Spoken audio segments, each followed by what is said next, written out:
안녕하십니까. 국민대학교 한국역사학과 명예교수 박종기입니다. 고려시대에 일어났던 가장 큰 하나의 사건이라고 볼 수 있죠. 대몽항쟁과 삼별초 항쟁에 관해서 우리가 생각해 보기로 하겠습니다. 짧게 보면 1231년에 몽고가 고려 침략을 하고 1273년에 삼별초가 진압될 때까지 만 43년, 그리고 또 길게 고려가 이 몽골과 형제 맹약을 맺은 1219년으로부터 시작한다면 약 한 55년간의 역사가 바로 이 대몽항쟁과 삼별초입니다. 1231년 1차 침략을 당하고 나서는 고려는 이제는 개성에서 버틸 수 없다고 생각해서 지금의 강화도로 천도합니다. 그래서 1270년까지 만 38년간이 고려의 임시 수도가 오늘날 강화도에 설치된 겁니다. 이때 여러분도 잘 알다시피 세계문화유산으로 지정된 이 이른바 제2차 고려대장경, 8만 대장경의 조판이 시작되고 완성된 시기입니다. 전쟁 기간에도 고려는 이 이른바 몽골과의 항쟁을 북돋우기 위해서 이 대장경을 조판해서 민심을 수습한다든가 정권에 대한 불만을 잠재운든가 이렇게 할 수 있고, 또 고려의 어떤 계속 성을 지키면서 방어전을 하는, 강한 적과는 싸움을 회피하고 약한 적과 싸우는 이러한 어떤 전술을 하고 있습니다. 그래서 고려의 전술은 전통적으로 몽골뿐만 아니라 거란, 그리고 또한 금나라와의 전선에서 일단 청야 전술이라고 해서, 일단 적의 침략을 받으면 물자와 공급을 중단하기 위해서 모든 평지에 있는 주택이나 물자를 다 불을 태워버립니다. 이 청야, 들판을 깨끗하게 한다. 그리고 산성으로 가서 견벽, 벽을 두터이해서 수성을 한다, 지킨다. 그러다가 적의 공급이 부족하다든가 전투력이 약할 때는 성문을 나가서 기습 공격하는, 이러한 고려는 철저하게 어떤 게릴라전으로서 몽골의 전술이겠다. 특히 이제 우리가 이 고려사 기록 가운데서 기주성에 있는 이 박서 장군의 활약을 보면 이 고려의 어떤 전형적인 전술을 잘 보여주는 겁니다. 이 바로 1231년 1차 침략 때 몽골은 이 기주성이 함락이 안 되니까 기주성을 그대로 놔두고 개성으로 들어갑니다. 그래서 고려왕의 항복을 받았는데 끝까지 이 기주성에 항복을 하지 않습니다.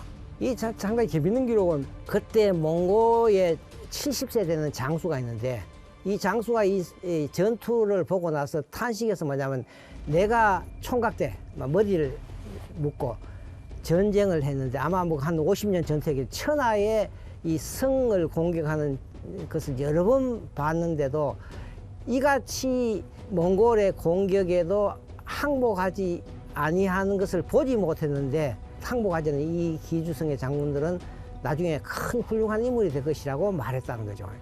물론 이제 뒤에 박서는 기주성의 영웅으로서 재상이 됩니다만, 고려의 어떤 이 저항 정신이란 것이 이 기주성 전투에서 박서 장군에게서 잘 드러난 겁니다. 세계의 모든 나라에 다 항복을 한 거예요.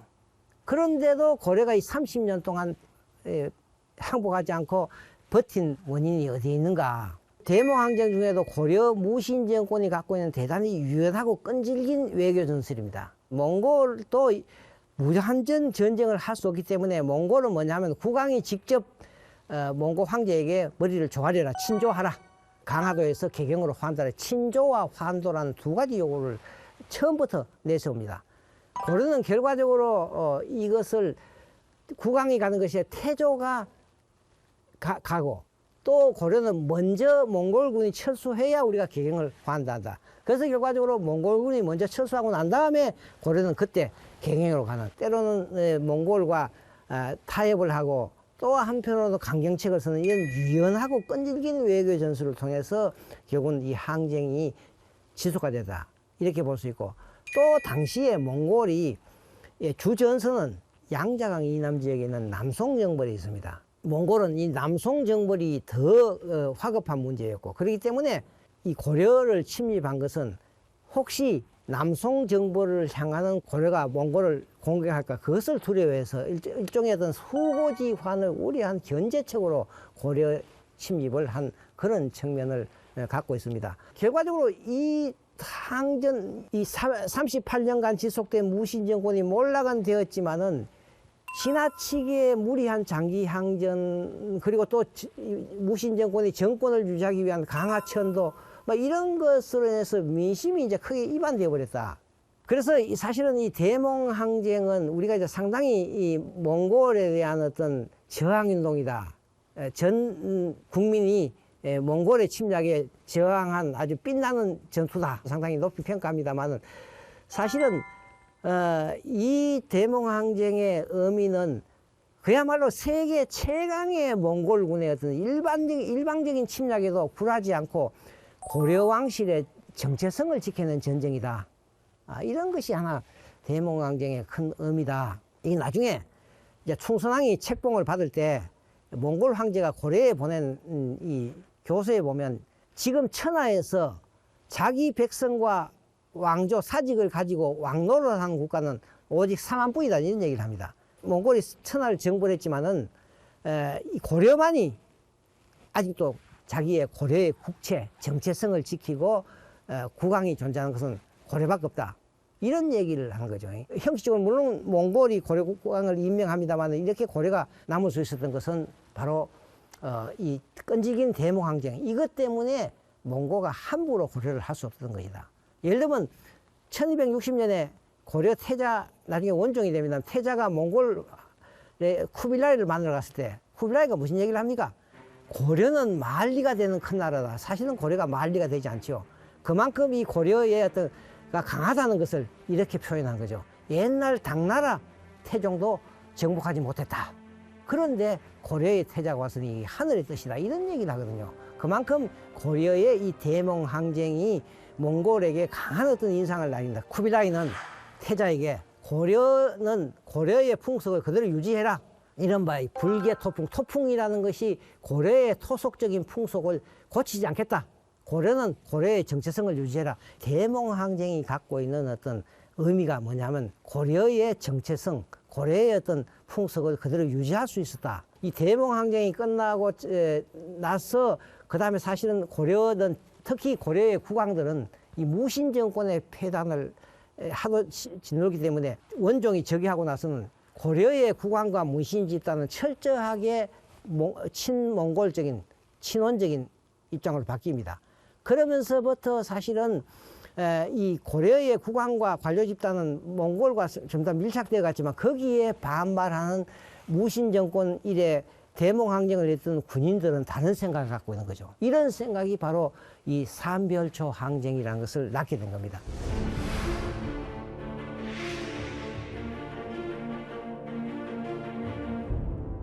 쉽게 얘기하면요, 삼별초 항쟁이라는 것은 고려 정부가 1270년에 개경으로 환도하겠다는 것에 반발해 갖고 그해 6월 달에 강화도에서 일어난 것이죠.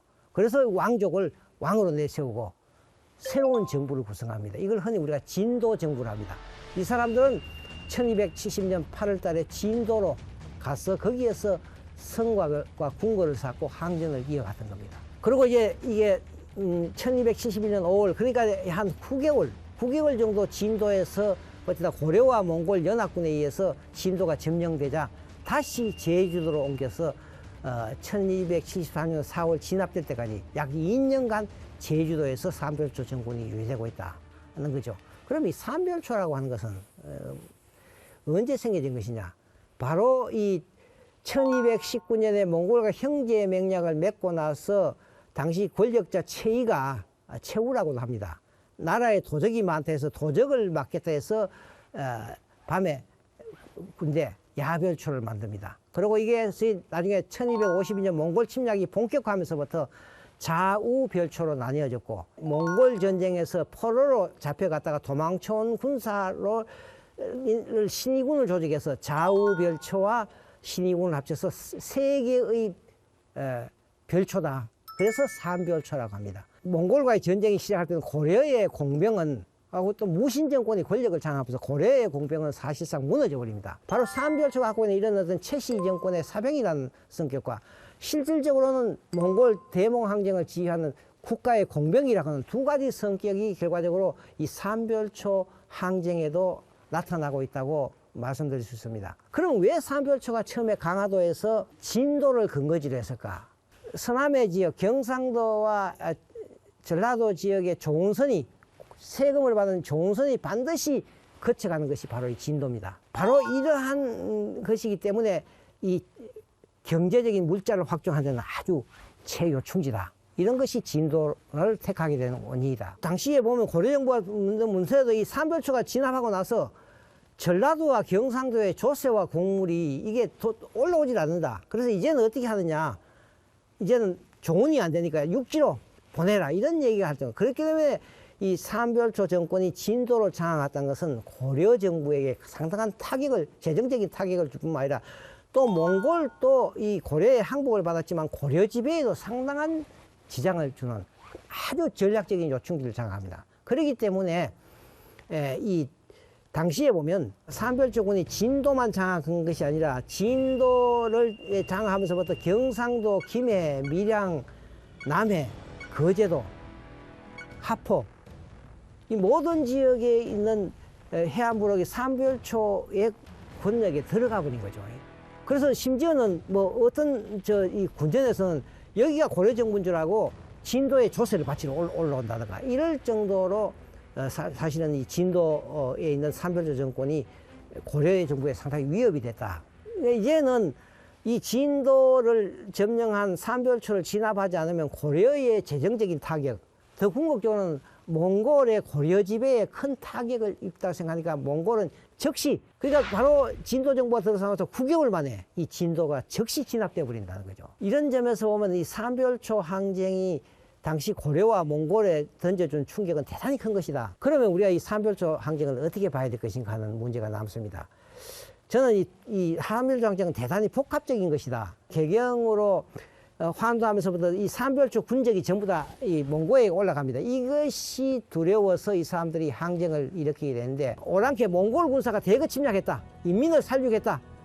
그러니까 우리는 모두 모이자 하니까 잠깐 동안에 수많은 사람들이 모였다. 그러니까 이 삼별초 항쟁은 몽골에 대한 저항이라는 것을 기치로 내었으니까 순식간에 사람들이 모였다. 그래서 이 천척의 배에다가 많은 사람을 싣고 진도로 들어갈 수 있었다. 이런 점에서 보면 몽골에 대한 저항운동이라는 것이죠. 또 그 다음에 보면 이 배중손, 삼별초를 최초일인 배중손은 용손, 고려왕실을 용손이라고 합니다. 용손은 12대의 끝남으로 우리가 남쪽으로 내려가서 새로운 도읍을 세워야 한다 라는 이 도참설을 항쟁이면, 이건 뭐냐면 고려왕실에 대한 반대운동이라는 성격을 갖고 있다. 그러니까 이거는 한편으로는 반몽골적인 정치운동이, 저항운동에서 한편으로는 반왕조적인 저항운동이라는 것도 동시에 갖고 있다는 점이죠. 그렇기 때문에 우리가 이 삼별초를 함부로 평가할 수 없는 복합적인 성격을 갖고 있다는 거죠. 그런데도 이 삼별초를 민중들이 지지한 것은 지난 오랜 동안 40년간의 전쟁에서 민심들이 상당히